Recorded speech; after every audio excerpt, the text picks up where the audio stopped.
തൊഴിലുറപ്പ് വനിതാ തൊഴിലാളിക്കെതിരെ ഫോണിൽ അസഭ്യവർഷം നടത്തിയ കോൺഗ്രസ് വാർഡ് മെമ്പർക്കെതിരെ പരാതി. തിരുവനന്തപുരം നന്ദിയോട് ഗ്രാമപഞ്ചായത്തിലെ 12-ാം വാർഡ് മെമ്പർ കാനാവിൽ ഷിബുവിനെതിരെയാണ് പരാതി. യുവതി പാലോട് പോലീസിൽ പരാതി നൽകിയിരിക്കുകയാണ്. MK വിനോദ് ചേരുന്നു. വിനോദ്, എന്തിനാണ് ഈ തൊഴിലുറപ്പ് വനിതാ തൊഴിലാളിക്കെതിരെ ഇത്തരത്തിൽ വാർഡ് മെമ്പറുടെ അസഭ്യവർഷം ഉണ്ടായത്?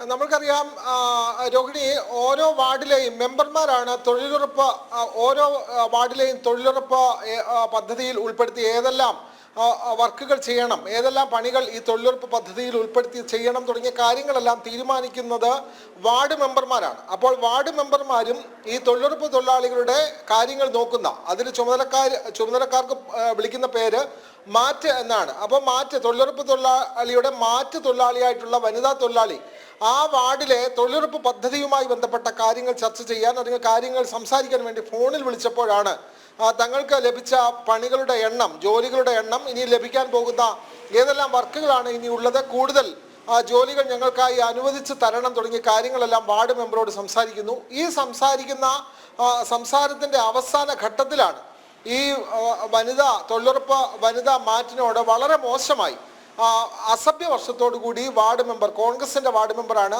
ഷിബു, അദ്ദേഹം വളരെ മോശമായി സംസാരിക്കുന്നത്, അസഭ്യവർഷം തന്നെ ഫോണിൽ പറയുകയാണ്.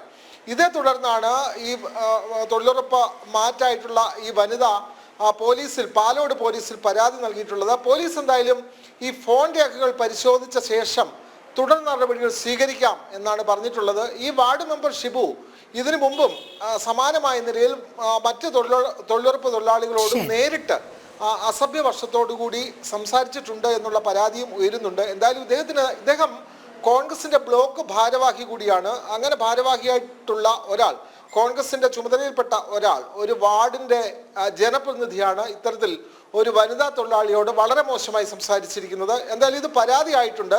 പാലോട് പോലീസ് ഇക്കാര്യത്തിൽ അന്വേഷണവും ആരംഭിച്ചു എന്നാണ് നമ്മൾ മനസ്സിലാക്കുന്നത്. രോഹിണി, ശരി, വിനോദാണ് വിവരങ്ങൾ നൽകിയത്.